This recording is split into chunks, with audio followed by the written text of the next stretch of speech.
How to delete post on TikTok. So if you want to remove a video or photo that you've posted on your TikTok account, you can go ahead and delete it by following the simple steps.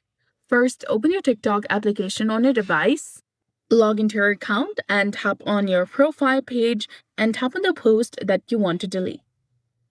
Now from the bottom of the screen, tap on the three dots, and there you'll see the option of delete. Go ahead and tap on that. Now tap on delete, which is highlighted in red color. Go ahead, tap on that, and confirm.